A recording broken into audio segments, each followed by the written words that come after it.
yaxşı təfəkkür, yaxşı düşüncə yoxdursa, yaxşı niyyət ola bilməz. Yaxşı niyyət yoxdursa, yaxşı əməl sahibi ola bilmərik. Ona görə də niyyətdən qabaq təfəkkür, düşüncənin təmizliyidir desək, heç də bu fikrimizdə məncə yanılmarıq. Ona görə təfəkkür, təfəkkürüvə görə niyyətün, niyyətüvə görə də əməlün. Əməllərin hamısı niyyətlərə bağlıdır deyə buyurub Peyğəmbərimiz. Şübhəsiz ki, ayə və mövzu ilə bağlı hədisləri təhlil etdikdə biz görürük ki, niyyətimizin özü də bir növ sanki bizim düşüncəmizə, bizim təfəkkürümüzə qayıdır. Oradan qaynaqlanır və ona görə də Peyğəmbərimizə aid olan hədisdə bir an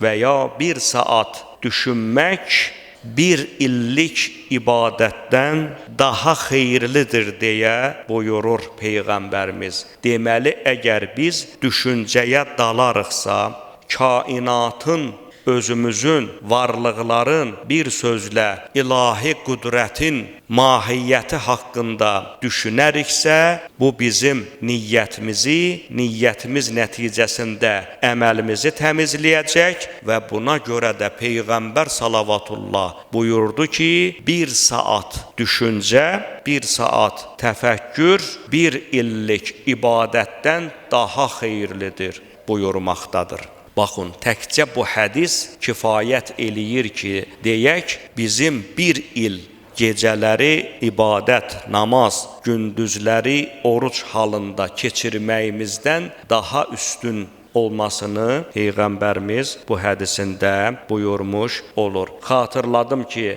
hədis səhihdir. Əllamə Məclisi Biharul Ənvar əsərinin 70-ci cildində bu hədisi nəql etmişdir. Deməli, bu hədisin sadə təhlili onu göstərir ki, əziz möminlər, dərk olunmamış ibadətin bizim əməl dəftərimizdə heç bir yeri yoxdur. İbadətin özü idrakə, təfəkkürə, şuura istinad etməlidir. Şuursuz, dərksiz, mahiyyətinə varmadan edilən ibadət Peyğəmbər salavatullah buyurur ki, bir il olsa belə bir faydası olmaz. Bir saatlıq idrakin, bir saatlıq təfəkkürün müqabilində.